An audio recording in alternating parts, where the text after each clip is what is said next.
चलिए,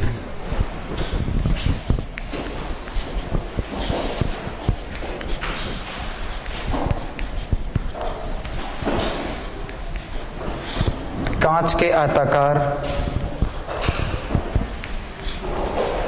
गुटके का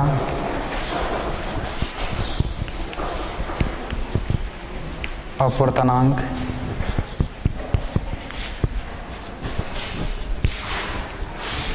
ज्ञात करना। पिछली पीरियड में देखा गया अपवर्तन से संबंधित उसकी परिभाषा, अपवर्तन का नियम, उत्क्रमणिकता का सिद्धांत और स्नेल का नियम। आगे है कांच के आयताकार गुटके का अपवर्तनांक ज्ञात करना। दिए गए कांच के आयताकार जो गुटके होती है, कांच के पदार्थ का बना होता है, उसका अपवर्तनांक कितनी होती है, इसको ज्ञात करने के लिए एक प्रयोग किया जाता है। तो इस प्रयोग को करने के लिए क्या क्या आवश्यक उपकरण की आवश्यकता पड़ती है। तो सबसे पहले हम यहाँ पे ले लेते हैं आवश्यक उपकरण।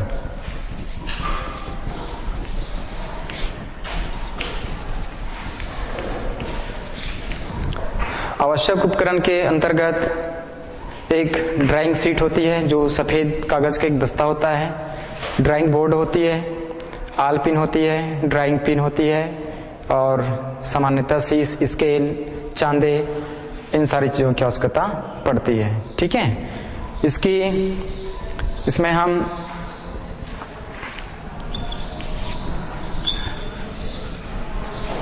चित्र देख लेते हैं। इसका चित्र किस तरीके से बनेगी, सैद्धांतिक जो चित्र होगी,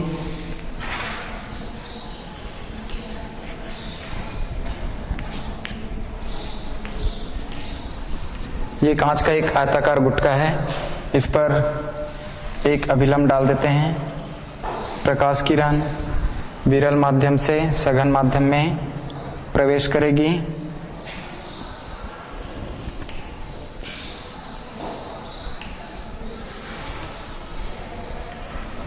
ये O है, इसको हम केंद्र मान करके एक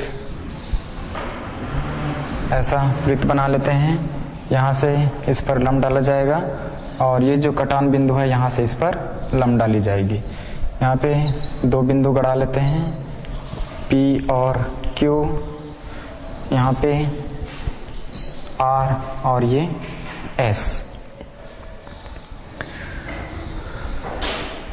ये कोण बन रहा है, यहाँ पर कोण बन रही है।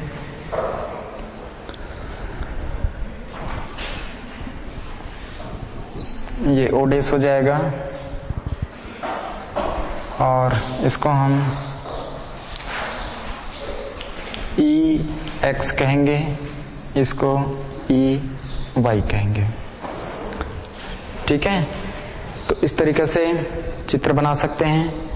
उसके बाद में इसकी जो विधि है, तीसरा हम ले सकते हैं प्रयोग विधि।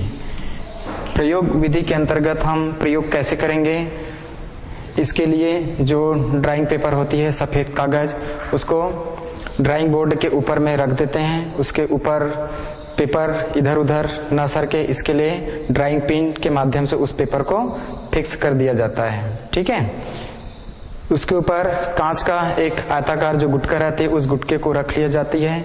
उसके बाद उसकी इस तरीके से ऐसा सीमा रेखा बनाएंगे जिसको इस चित्र में ABCD के माध्यम से दर्शाई गई है। ठीक है, सीमा रेखा बनाने के बाद उसमें एक अभिलंब खींच लेंगे। इस अभिलंब का नाम दे देते हैं M और ये N। ठीक, फिर अभिलंब के साथ कुछ आपतन कोण पर प्रकाश किरण जो आपतित हो रही है, उसके लिए यहाँ पर दो पिन गड़ा है, P और Q, जिसका नाम रखा गया है। इस पिन का प्रतिबिंब ये जो कांच का आयताकार गुटका है उसके माध्यम से, जो माध्यम यहाँ पर विरल माध्यम है, हवा, इसकी ओर देखेंगे तो इसका जो प्रतिबिंब है P और Q का जो प्रतिबिंब है R और S पर बनेगी। तो इसको इस तरीके से R और S को रखा जाता है, P और Q R S चारों एक सिध में दिखाई दे। चारों पिन की जो नोक होती है बिल्कुल एक सिध में रहती है। ठीक है, फिर क्या करते हैं, ये जो गुटका रहेगी उसको हटा देते हैं। हटाने के बाद इस बिंदु को केंद्र मानते हुए एक छोटी सी त्रिज्या लेकर के एक वृत्त खींचते हैं जो OP को X बिंदु पर और O डैश को, ये वाले जो रेखा जा रही है उसको YE पर E बिंदु पर क्या करती है, कट करती है, ठीक है, या काटती है। तो इस तरीका से X से ये जो अभिलंब दिख रहा है उस पर अभिलंब खींचा XE और यहाँ पर एक अभिलंब खींचा YE। तो इस तरीका से हम अपने प्रयोग विधि को संपन्न करते हैं। जब हमारा प्रयोग विधि पूरा हो जाती है तो उसके बाद अवलोकन लेंगे यहाँ पर, जिसको हम कहते हैं अवलोकन सारणी।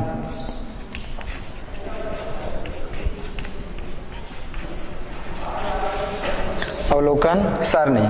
अवलोकन सारणी बनाने से पहले यहाँ पर इसकी लंबाई और इसकी लंबाई के जो अनुपात होती है उस अनुपात के मान को ज्ञात करना पड़ता है। तो स्नेल के नियम के अनुसार हम जानते हैं mu equal to sine I बटे साइन R होती है, ठीक है। अब यहाँ पर I और R जो आपतन कोण और ये अपवर्तन कोण है उसका मान यहाँ से निकाला जाएगा। ये वाला बनने वाला कोण आपतन कोण है और यहाँ जो बन रही है वो अपवर्तन कोण R है, ठीक है। तो इसकी मान निकालने के लिए मान किस में निकलेगा, साइन I में, और यहाँ पर इसका मान निकालने के लिए इसका मान निकलेगा साइन R में, ठीक। तो साइन I और साइन R का मान हम सबसे पहले निकाल लेते हैं। तो चूंकि हम जानते हैं चित्र से साइन I बराबर क्या होगी, ये लंब है, ये इसके विकर्ण है, ठीक है। तो चूंकि हम जानते हैं सूत्र हमारे पास होती है साइन थीटा बराबर लंब बटे कर्ण होती है। साइन थीटा बराबर लंब बटे कर्ण है। यदि एक समकोण त्रिभुज की बात करें, जैसे मान लीजिए हमारे पास समकोण त्रिभुज है, ये न्यून कोण थीटा है, तो ये लंब होगा, ये क्या होगा, आधार होगा, और ये क्या होगी, कर्ण होगी, ठीक है। ये हो गया कर्ण, ये हो गया आधार और ये हो गया लंब, ठीक। तो यहाँ पर साइन थीटा बराबर क्या होगी, लंब बटे कर्ण होगी। तो यहाँ पर इसको हम लंब कह रहे हैं, तो क्या हो जाएगी, लंब का मान XE, जो विकर्ण है उसका मान क्या हो जाएगा, OX। इसी तरीके से हम निकाल सकते हैं साइन R बराबर, इसमें यहाँ पर भी ये एक समकोण त्रिभुज की आकृति है ना। तो यहाँ पर भी साइन R का मान वही लंब बटा कर्ण होगी। तो लंब यहाँ पे दिख रही है YE और जो विकर्ण का मान है वो दिख रहा है यहाँ पर OE।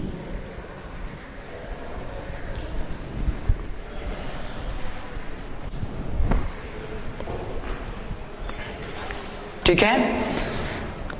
तो साइन I और साइन R का मान निकालने के बाद इसमें रखेंगे तो अपवर्तनांक निकल जाएगी।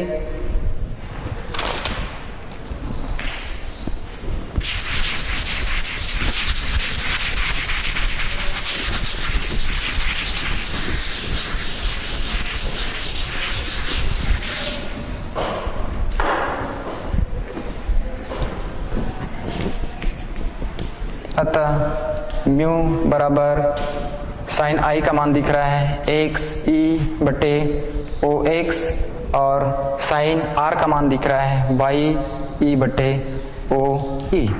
चूंकि OX और OE आपस में यहाँ पर बराबर दिख रही है, OX और OE आपस में क्या दिख रही है, बराबर दिख रही है। इस कारण हम रख सकते हैं चूंकि OE बराबर OX, अतः अपवर्तनांक म्यू बराबर XE बटे YE। जब दोनों का मान स्केल पट्टी की सहायता से यहाँ पर इसकी लंबाई और यहाँ पर ये जो दिख रही है YE, इसकी लंबाई, दोनों लंबाई को यदि हम ज्ञात करेंगे स्केल की सहायता से लंबाई माप लेंगे, नापने के बाद यहाँ पर इसका मान रखेंगे तो अपवर्तनांक का मान निकल जाएगा, ठीक है। तो इस तरीके से ये म्यू का मान लगभग 1.5 के आसपास आती है, ठीक। तो इस तरीके से हम दिए गए आयताकार जो कांच की गुटका होता है उसका अपवर्तनांक इस प्रयोग विधि के माध्यम से निकाल सकते हैं, ठीक। इसमें अवलोकन सारणी बनाएंगे। तो अवलोकन सारणी बनाने के लिए यहाँ पर इसी के मान को ज्ञात किया जाता है। XE और YE के मान को ज्ञात करने के लिए अवलोकन सारणी बनाई जाती है, जिसमें हम लिखेंगे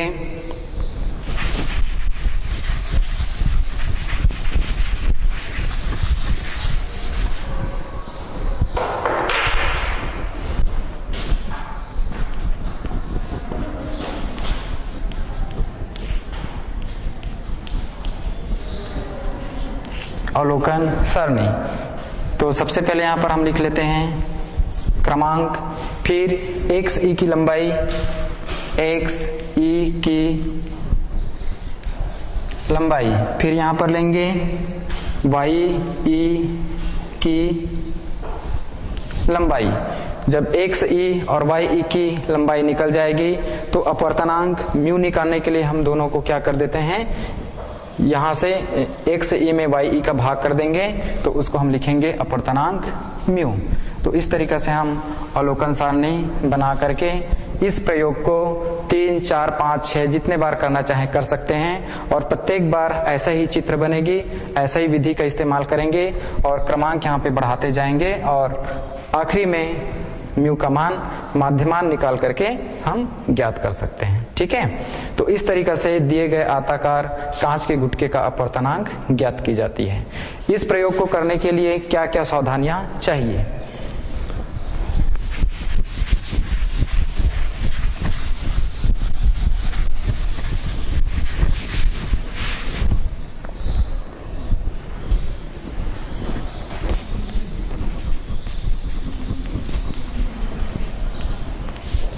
सावधानियां, दिए गए प्रयोग को करने के लिए कुछ सावधानियां की जरूरत पड़ती है।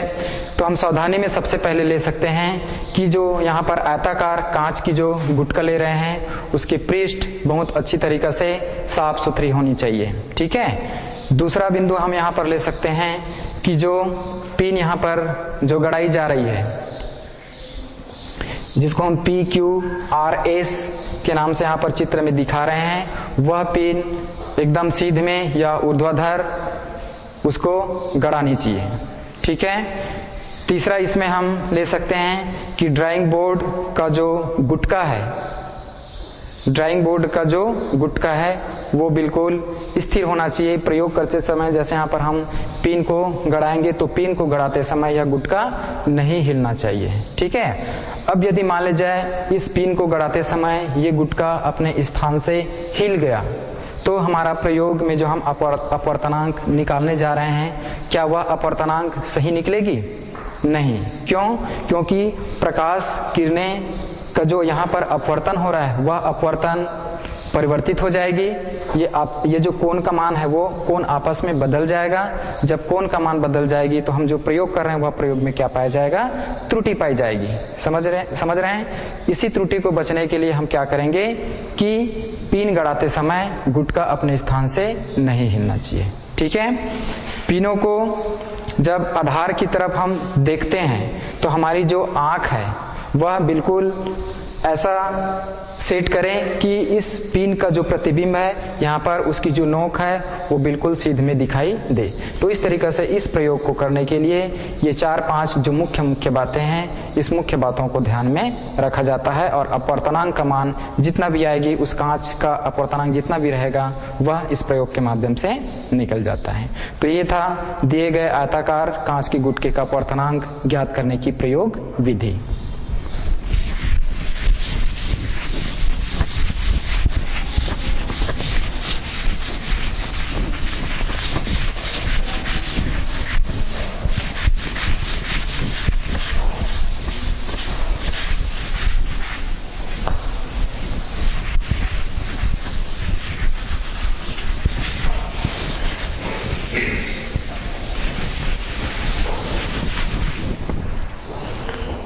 इसके बाद इसमें अगला बिंदु लेते हैं वास्तविक गहराई और आभासी गहराई।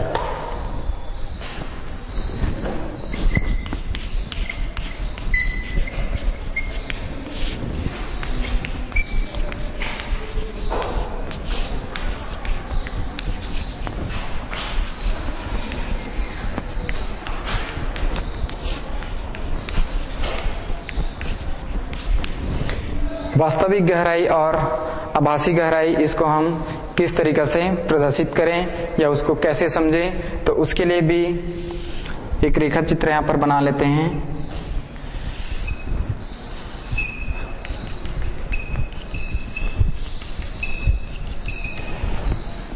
ये जो माध्यम है ये कांच या जल हो सकती है। कांच या जल हो सकती है। यहाँ पर जो माध्यम है वो वायु है।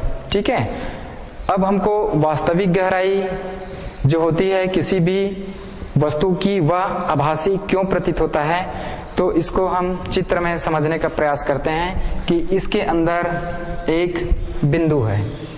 ठीक है, इस बिंदु का जो ऊंचाई है यदि हम यहाँ से ले तो इसकी वास्तविक गहराई इस बिंदु से इस बिंदु तक कितना है, h है। यदि हम इसका नाम a कहते हैं तो ये क्या हो जाएगी, p हो जाएगी। ठीक है, तो वास्तविक ऊंचाई कितना आ रहा है यहाँ पर, वास्तविक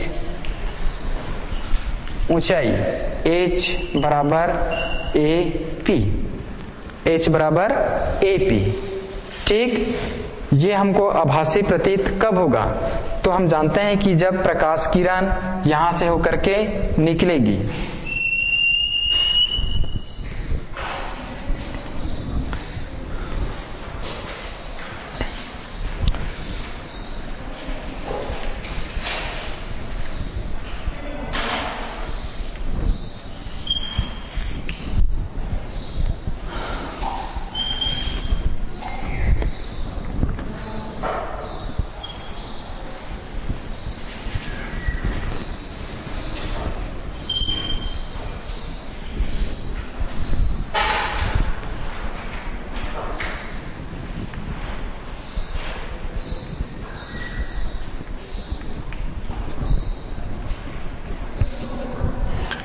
तो इस चित्र में हम देख रहे हैं कि सघन माध्यम से निकलने वाले प्रकाश किरण जब विरल माध्यम में पहुंचती है तो ये जो अभिलंब दिख रहा है उस अभिलंब से दूर हो रही है। ठीक है, इस बिंदु से एक प्रकाश किरण चला, अभिलंब के पास गई और अभिलंब से दूर हो गई। ठीक, उसी बिंदु से पुनः एक प्रकाश किरण चला और विरल माध्यम में यहाँ पे पहुंची, अभिलंब से दूर हो गई। तो यह हम सिद्धांत में पहले देख चुके हैं, जब प्रकाश किरण सघन माध्यम से विरल माध्यम में पहुंचती है तो अभिलंब से दूर हट जाती है। ठीक है, जब ये फैलने वाली ये जो किरण है, अभिलंब से दूर हटने वाली जो किरण है, उसको हम यदि पीछे की ओर बढ़ाते हैं तो वह इस बिंदु पर आकर के मिलती है दोनों प्रकाश किरणें। अर्थात वस्तु यहाँ पर स्थित है, आंख से यदि हम यहाँ से देखें तो वह वस्तु कहाँ पे दिखाई देती है, जो वास्तविक जिस जगह पे रखा हुआ है उससे थोड़ा सा ऊपर उठी हुई दिखाई देती है। ठीक है, तो यहाँ से A और जो P डैश जो निकाल रहे हैं, A P डैश, ये क्या होगी, उसकी आभासी गहराई होगी। इसको हम लिख सकते हैं आभासी गहराई। तो इस तरीके से वास्तविक गहराई और आभासी गहराई को हम इस परावर्तन अपवर्तन के नियम के माध्यम से समझ सकते हैं। समझ में आ गई। दूसरा हम इसमें लेके चलते हैं, तो यहां पर यदि हम इसका अपवर्तनांक निकालें तो लिख सकते हैं यहां पर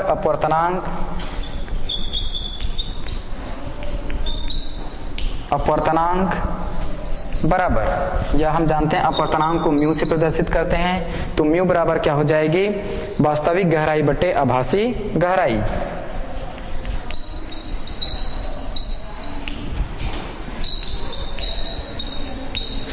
वास्तविक गहराई बटे आभासी गहराई, अर्थात म्यू इक्वल टू h बटे स्मॉल h। ये वास्तविक गहराई और आभासी गहराई में अनुपात जो एक अपवर्तनांक के बराबर हो रही है, इस सूत्र को भी हम यहाँ चित्र के माध्यम से व्यक्त कर सकते हैं। ठीक है, आगे चलते हैं। अपवर्तन के दैनिक जीवन में क्या उपयोग है, या इसको हम उदाहरण के माध्यम से कैसे समझें।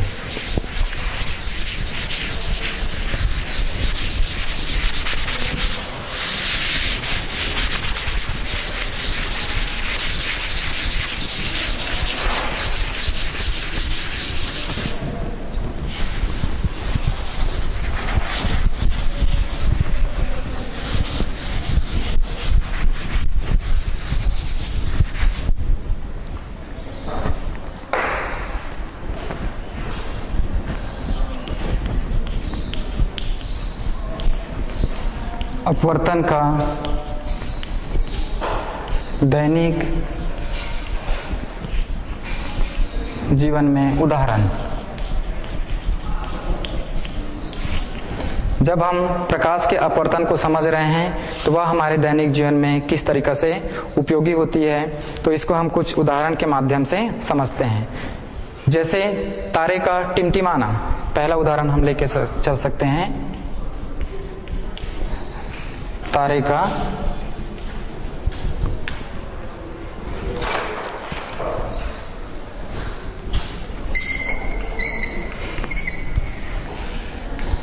टिमटिमाना। सभी लोग जानते हो कि तारे कैसे दिखाई देती है। रात में यदि हम आकाश की ओर देखें तो तारे कैसे दिखाई देती है, चमकता हुआ, और उसकी जो प्रकाश है कम ज्यादा होता हुआ ऐसा प्रतीत होता है, जिसको हम कहते हैं तारे का टिमटिमाना। ठीक है, तो ऐसा क्यों होता है, तारे क्यों टिमटिमाते हुए दिखाई देती है? तारे के टिमटिमाने के पीछे या उसकी प्रकाश कम ज्यादा होने के पीछे कारण यह है कि उसमें प्रकाश का क्या होता है, अपवर्तन होता है।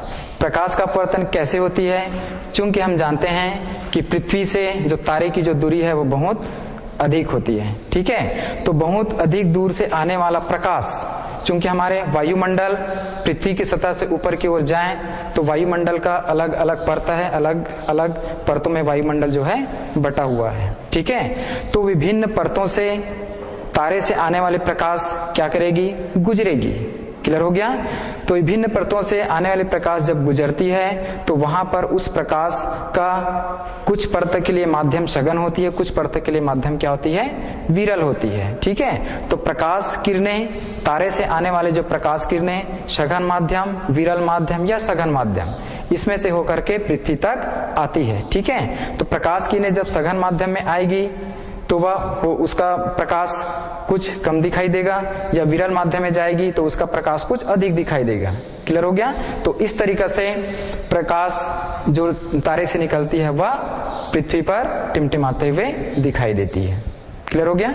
तो ये था क्या चीज, तारे का टिमटिमाना, जो हम अपने दैनिक जीवन में देखते हैं और उसको महसूस करते हैं। उसी तरीके से हम दूसरा उदाहरण ले सकते हैं कि पानी में अंशतः डूबी हुई छड़ टेढ़ी दिखाई देती है। सब लोग देखें, ये अनुभव किए होंगे कि जैसे एक बहुत बड़ा ऐसा पात्र रखा हुआ है, उस पात्र में यदि आधा डूबा हुआ छड़ रखें तो वह छड़ जो है पानी के अंदर कैसे दिखाई देगी, मुड़ी हुई दिखाई देगी। तो इसके पीछे भी वही रीजन है या वही कारण है कि प्रकाश का अपवर्तन होता है। जैसे इसके पहले हमने वास्तविक गहराई और आभासी गहराई के बारे में समझा, तो उसी चीज को हम यहाँ पे उसी का अनुसरण करते हुए इसको भी समझ सकते हैं। जैसे ये एक पात्र है, इसमें जल भरा हुआ है और एक छड़ इस तरीके से ऐसा रखा गया है जो इस जल में आंशिक रूप से डूबा हुआ है, पूर्णतः नहीं डूबा हुआ है। ठीक है, आंख यहाँ पर है, कोई भी व्यक्ति यहाँ से इसको देख रहे हैं तो यहाँ से देखेंगे मतलब प्रकाश किरण सघन माध्यम से होकर के कहाँ जाएगी, विरल माध्यम में प्रवेश करेगी। तो विरल माध्यम में जैसे ही प्रवेश करेगी, ये माध्यम क्या है, विरल है, ये माध्यम क्या है, सघन है। ठीक है, तो जैसे ही प्रकाश किरण सघन माध्यम से विरल माध्यम में पहुंचती है, अभिलंब से दूर हट जाती है। ठीक है, दूसरी प्रकाश किरण निकला और ये भी अभिलंब से दूर हट गई। जब इस प्रकाश किरण को हम पीछे की ओर इस तरीके से बढ़ाएंगे तो ये जो छड़ है यहाँ पे जो सीधा था वो यहाँ पर क्या दिखाई देगी, मुड़ी हुई तो ये पानी में आंशिक डूबा हुआ छड़ हमको मुड़ी हुई प्रतीत क्यों होता है, ये यहाँ पे चित्र में हम समझ रहे हैं। प्रकाश किरण सघन माध्यम से जाते हुए जब विरल माध्यम में पहुंचती है तो अभिलंब से दूर हट जाती है। पुनः यहाँ पर वही चीज को यहाँ पे दिखाई जा रही है। जब ये इस प्रकाश किरण को जब हम पीछे की ओर बढ़ाते हैं तो ये वास्तविक जो जगह है उससे कुछ ऊपर उठी हुई दिखाई देती है। ठीक है, जिससे हमको ये पता चलता है, यहाँ से हम देखेंगे तो यह छड़ जो है सीधी नहीं है, मुड़ी हुई है। ठीक, तो प्रकाश का यहाँ पर क्या हो रहा है, अपवर्तन हो रहा है। तो इस तरीके से हम अपने दैनिक जीवन में प्रकाश के अपवर्तन के ऐसे बहुत सारे उदाहरण हैं जो हम अपने दैनिक जीवन में उसका उपयोग कर सकते हैं। ठीक, आगे है क्रांतिक कोण और पूर्ण आंतरिक परावर्तन।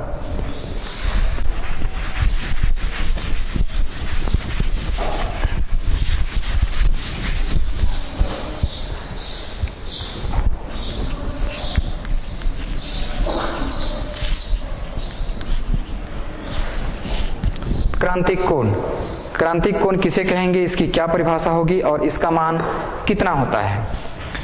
तो क्रांतिक कोण जब प्रकाश किरण सघन माध्यम से विरल माध्यम में प्रवेश करती है तो वह अभिलंब से दूर हट जाती है।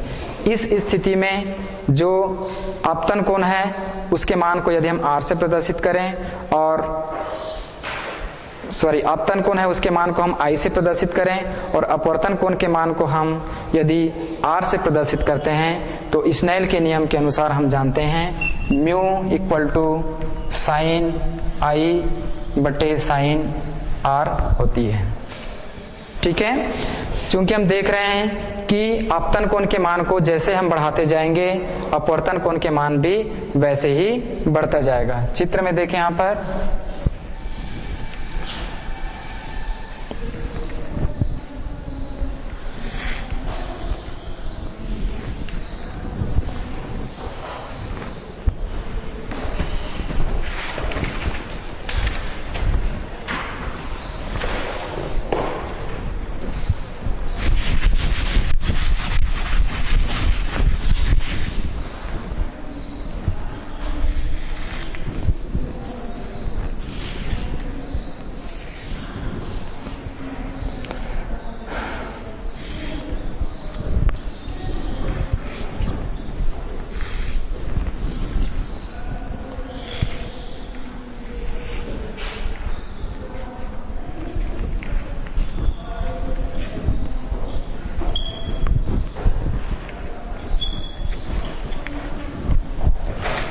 चित्र में यहां पे देख रहे हैं कि जब प्रकाश किरण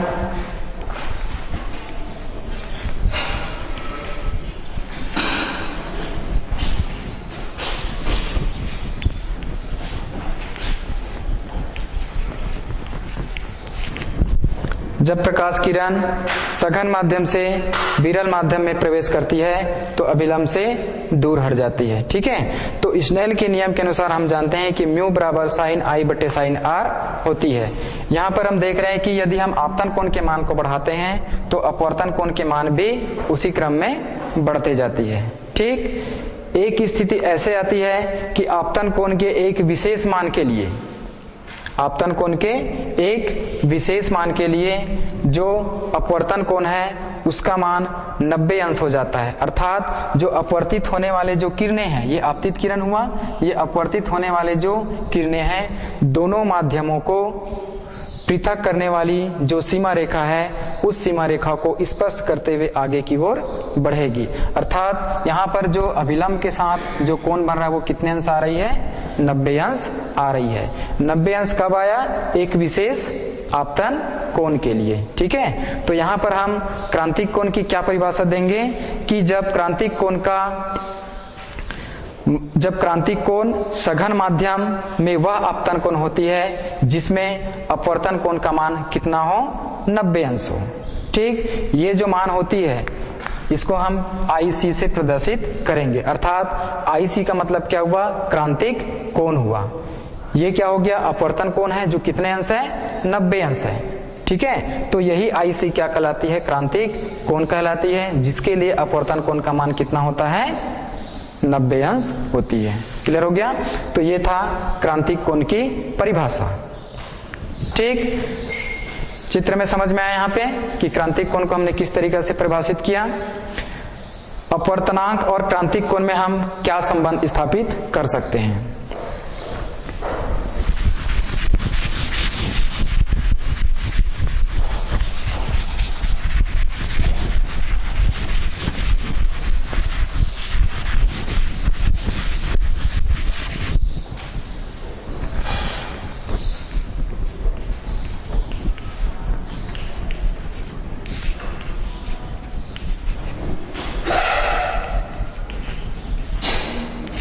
अपवर्तनांक और क्रांतिक कोण में संबंध।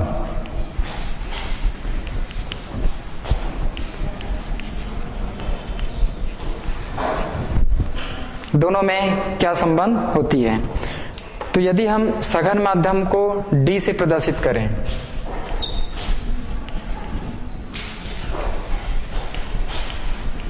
सघन माध्यम को यदि हम D से प्रदर्शित करते हैं और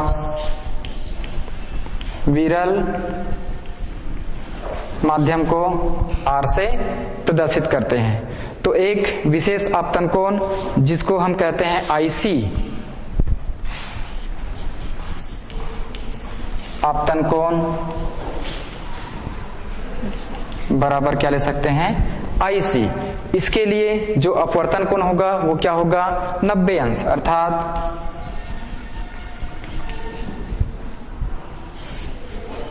अपवर्तन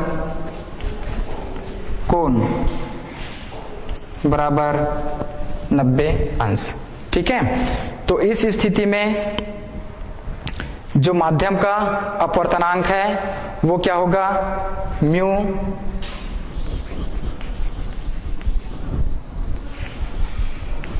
माध्यम का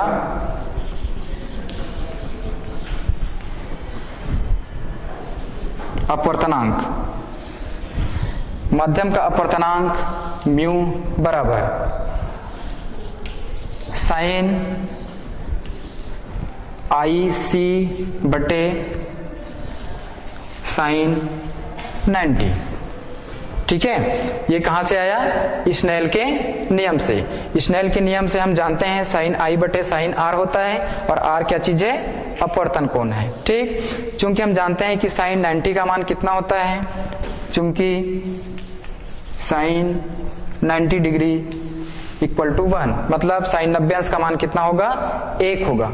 उस स्थिति में यदि हम यहाँ पर अपवर्तनांक निकालें तो mu equal to sine IC बटे 1, अर्थात mu equal to sine IC।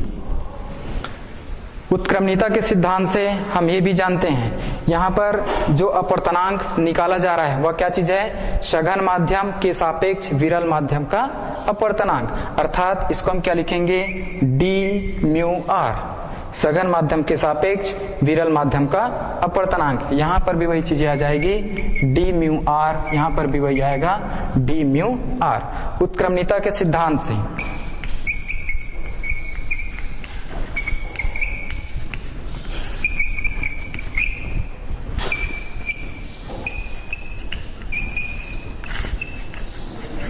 उत्क्रमणीयता के सिद्धांत से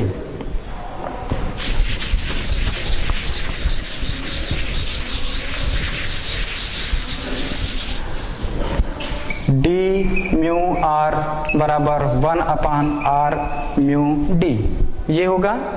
ठीक है, या इसको हम लिख सकते हैं R म्यू d बराबर 1 बटे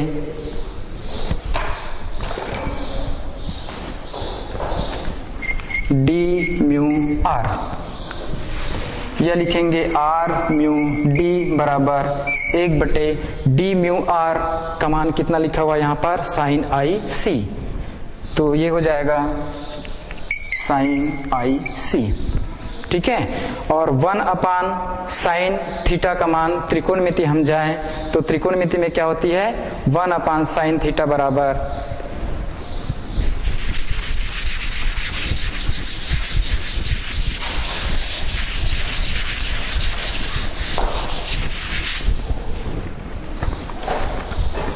चूंकि 1/साइन थीटा बराबर होती है कोसेक थीटा, तो यहां पर क्या हो जाएगा मान, R म्यू d बराबर 1/साइन IC को हम क्या लिख सकते हैं, कोसेक IC। ठीक, तो ये अपवर्तनांक और क्रांतिक कोण IC में क्या बता रही है, संबंध बता रही है। ठीक है, तो इस तरीके से हम दोनों में संबंध स्थापित कर सकते हैं। ठीक,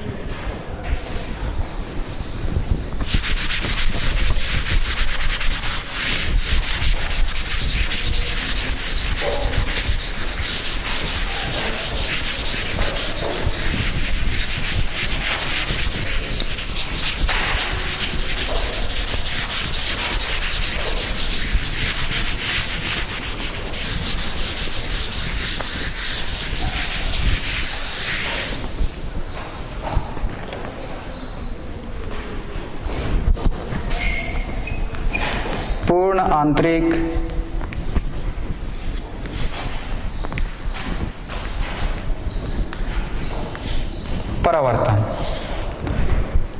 पूर्ण आंतरिक परिवर्तन क्या होती है, इसकी परिभाषा समझने से पहले जो क्रांतिक कोण जो निकाला गया था, क्रांतिक कोण और अपवर्तनांक में जो संबंध निकाला गया था, उसमें हम ये भी देख सकते हैं कि क्रांतिक कोण का मान किस किस पर निर्भर करती है।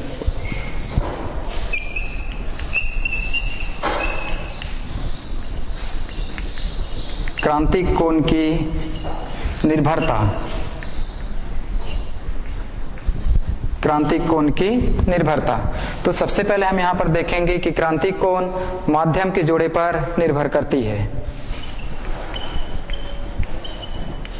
माध्यम के जोड़े पर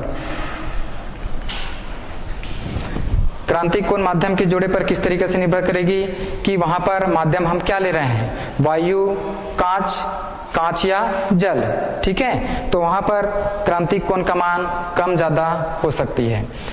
दूसरा इसमें है जो प्रयुक्त प्रकाश है, उस प्रयुक्त प्रकाश का जो रंग है उसके ऊपर निर्भर करती है। प्रयुक्त प्रकाश में हम जानते हैं कि बैगनी रंग का अपवर्तनांक सबसे अधिक होती है और लाल रंग का अपवर्तनांक सबसे कम होता है, ठीक है।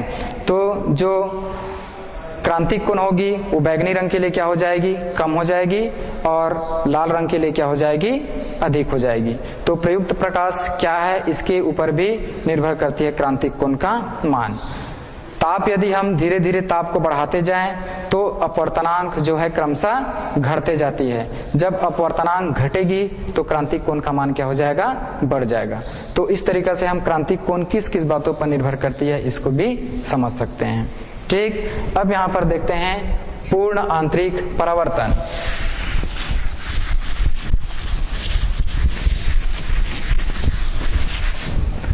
पूर्ण आंतरिक परावर्तन क्या होती है, इसको एक चित्र में समझते हैं। यहाँ पर ये विरल माध्यम है और ये सघन माध्यम है। जब प्रकाश किरण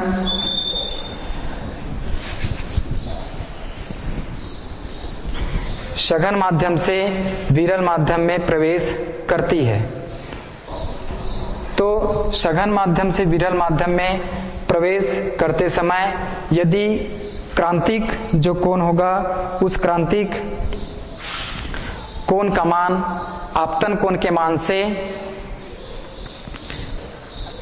कम हो, उस स्थिति में जो प्रकाश किरण विरल माध्यम में न पहुंच करके सघन माध्यम में क्या हो जाती है, परावर्तित हो जाती है। अर्थात यदि ये प्रकाश किरण इधर जा रही है सघन माध्यम में तो ये इसी माध्यम में क्या हो जाएगी, परावर्तित हो जाएगी।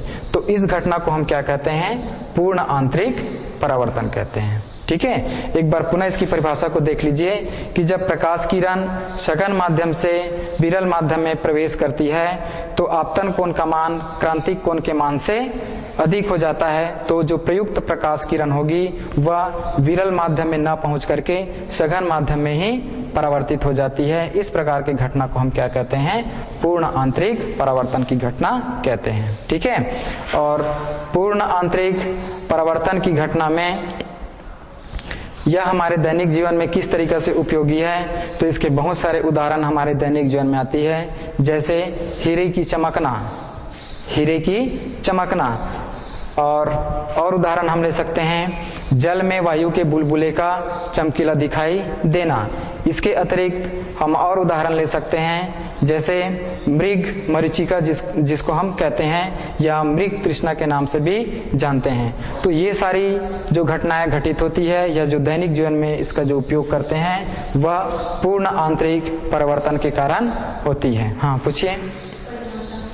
परिभाषा, जब प्रकाश किरण सघन माध्यम से विरल माध्यम में प्रवेश करती है तो क्रांतिक कोण का मान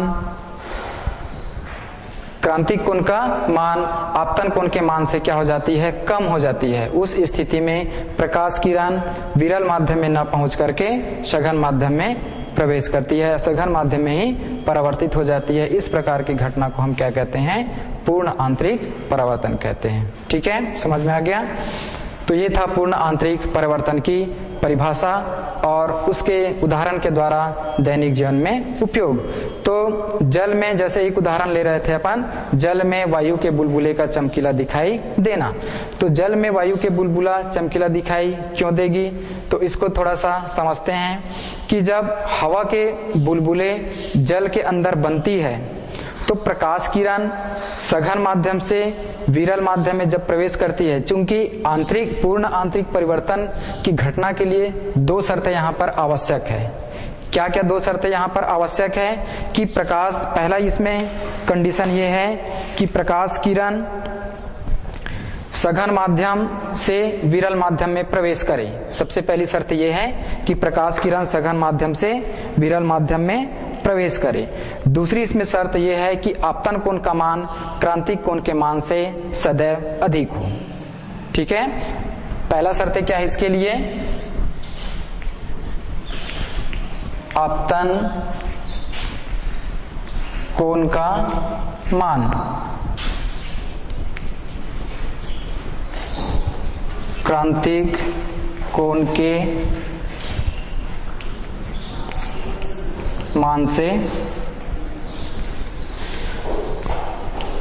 अधिक हो, ये पहला शर्त। दूसरा शर्त इसमें क्या है पूर्ण आंतरिक परिवर्तन के लिए कि प्रकाश किरण सघन माध्यम से विरल माध्यम में प्रवेश करे। प्रकाश किरण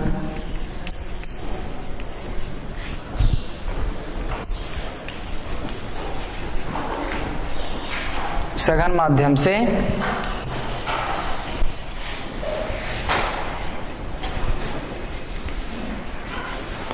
विरल माध्यम में प्रवेश करें।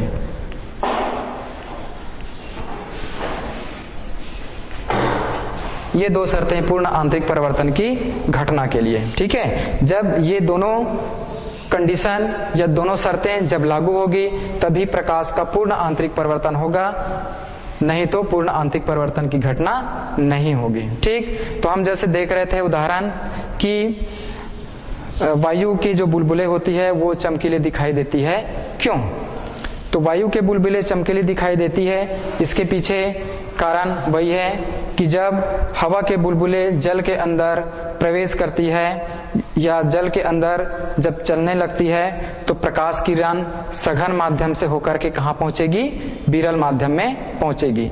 तो प्रकाश किरण जब सघन माध्यम से विरल माध्यम में पहुंचती है तो क्रांतिक कोण से अधिक कोण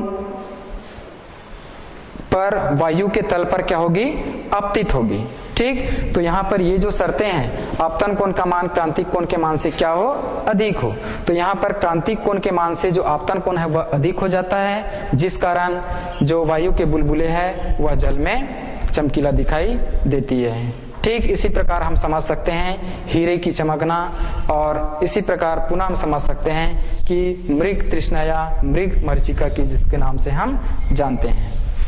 मृग तृष्णा या मृग मरीचिका क्या होती है, इसको हम थोड़ा सा समझा देते हैं। इसमें रेगिस्तान में क्या होती है, जब पानी की खोज में मनुष्य आगे बढ़ते जाती है तो वृक्ष के नीचे ऐसा प्रतीत होता है कि वहां पर पानी हो, पर वास्तव में जब वह उस वृक्ष के पास पहुंचता है तो पानी उपस्थित नहीं रहती है। तो ये क्या होती है, एक प्रकार का आंख का धोखा होता है, और इसी को हम कहते हैं मृग तृष्णा या मृग मरीचिका। ठीक है, तो यह घटना पूर्ण आंतरिक परिवर्तन के कारण होती है या पूर्ण आंतरिक परिवर्तन के सिद्धांत पर आधारित है। तो इस तरीके से ये सारे उदाहरण जो बताया गया वह हमारे दैनिक जीवन के लिए उपयोगी है। ठीक, तो आज हमने पूर्ण आंतरिक परिवर्तन के बारे में अध्ययन किया। इसके पहले क्रांतिक कोण और अपवर्तनांक में क्या संबंध है इसके बारे में अध्ययन किया। एक प्रयोग के बारे में देखा कि हम कांच के आयताकार गुटके का अपवर्तनांक कैसे ज्ञात कर सकते हैं। ठीक, आगे के जो पीरियड होगी उसमें और दूसरा अध्याय शुरू की जाएगी। Thank you.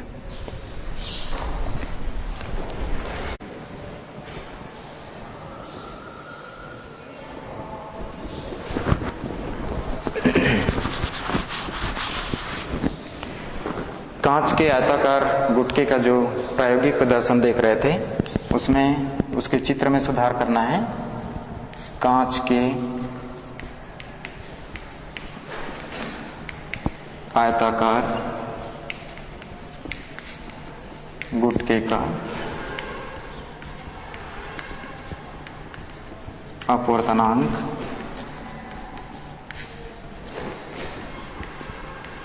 ज्ञात करना। इसमें चित्र बनाए थे।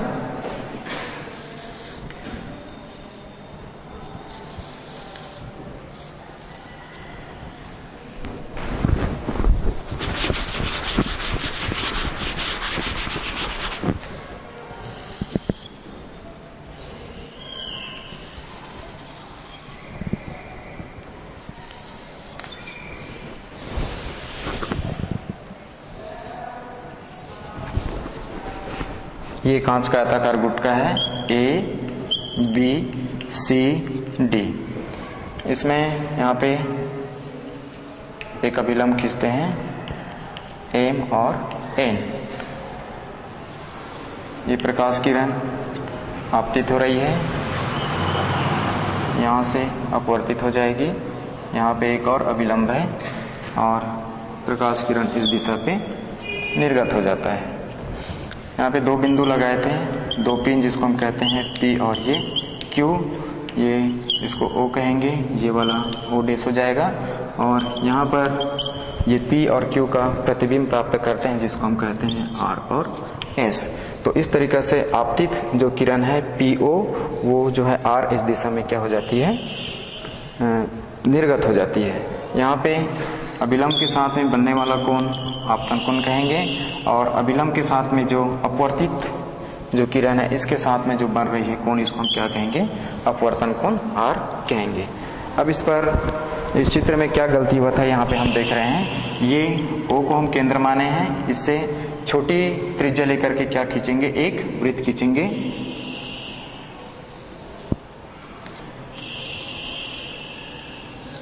इस तरीके से ये OP जो आपतित किरण की जो दिशा बता रही है, OP यहाँ से आ रही है, उसको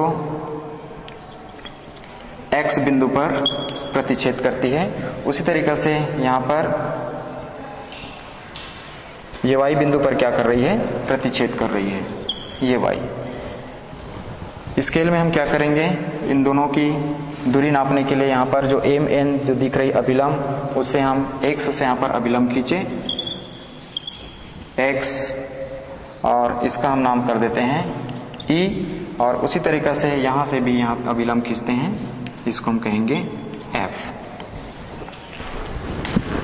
तो यहाँ पर इस चित्र में F की जो स्थिति है वो गलत बताया गया था, इसको सुधार करके इस तरीके से यहाँ पे चित्र बनाएंगे। तो इसमें जो अपवर्तनांक का जो सूत्र निकलेगा वो भी बदल जाएगी। यहाँ पर हम देखेंगे चूंकि स्नेल के नियम अनुसार, स्नेल के नियम से अपवर्तनांक म्यू बराबर होता है sine I upon sine R प्राप्त होती है। तो यहाँ से हम I जो दिख रहा है और यहाँ पर R दिख रही है, इसका साइन में हम मान निकालेंगे। तो साइन I का मान निकलेगी साइन I बराबर, देखिए ये लंब डाले हैं तो ये क्या हो जाएगा, उसका विकर्ण हो जाएगा। तो यहाँ पर साइन I की वैल्यू क्या हो जाएगी, या साइन I बराबर हम जानते हैं क्या होती है, समकोण त्रिभुज यहाँ पर बन रही है तो साइन थीटा का जो मान होता है त्रिकोणमिति में वो हो जाती है लंब बटे कर्ण। तो यहाँ पर ये लंब है और ये क्या है, उसके कर्ण को बता रही है। तो यहाँ पर लंब का मान क्या हो जाएगा, XE और कर्ण क्या हो जाएगा, XO, या इसको हम लिख सकते हैं OX भी लिख सकते हैं। इसी तरीके से साइन R का मान होगा, यहाँ पे देखिए जो अपवर्तन कोण बन रही है उसमें साइन R का मान निकालेंगे तो ये लंब हो जाएगी और ये क्या हो जाएगा, उसका विकर्ण हो जाएगा। तो यहाँ पर हम लिखेंगे FY बटे OY। चूंकि हम देख रहे हैं कि जो OX का जो लंबाई है वो OY के लंबाई के बराबर है, तो यहाँ पर हम लिख सकते हैं चूंकि OX बराबर OY समान त्रिज्या, ऐसा हम इसको लिख सकते हैं, समान त्रिज्या। तो इस मान को यदि हम यहाँ पे रखें, इसको हम कहेंगे समीकरण नंबर 1। समीकरण 1 में मान रखने पर, समीकरण 1 में मान रखने पर ये जो अपवर्तनांक के लिए सूत्र निकल जाएगा, म्यू इक्वल टू साइन आई का मान रखेंगे एक्स ई बटे ओ एक्स, एक्स ई बटे ओ एक्स, और नीचे यहाँ पर हो जाएगा साइन आर का मान एफ वाई बटे ओ वाई। चूंकि हम यहाँ पे देख रहे हैं कि ओ एक्स और ओ वाई आपस में बराबर है, तो इसको हम लिख सकते हैं एक्स ई बटे ओ एक्स, ये भाग है, इसको गुना के रूप में यदि हम बदलेंगे तो यहाँ अंश और हर आपस में बदल जाती है, और इसके जगह हम क्या रखेंगे, ओ एक्स रखेंगे, तो ये हो जाएगा ओ एक्स बटे एफ वाई। तो इस तरीके से ओ एक्स और ओ एक्स दोनों आपस में कैंसिल हो जाएगा। तो अपवर्तनांक म्यू का जो मान निकलेगी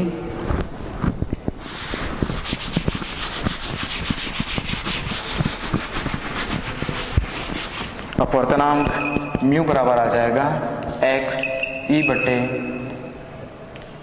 एफ वाई। इस सूत्र में हम दिए गए कांच के आयताकार गुटके का अपवर्तनांक ज्ञात कर सकते हैं। यहाँ पर एक्स ई और वाई एफ की यदि लंबाई ज्ञात हो जाए, दोनों को यहाँ पे रखेंगे तो अपवर्तनांक का मान निकल जाएगा। तो यहाँ पर चित्र में हम क्या सुधार किए, एफ की जो स्थिति है यहाँ पर ई बता दिया गया था, उसको सुधार करके इस चित्र का उपयोग किया जाएगा। Thank you.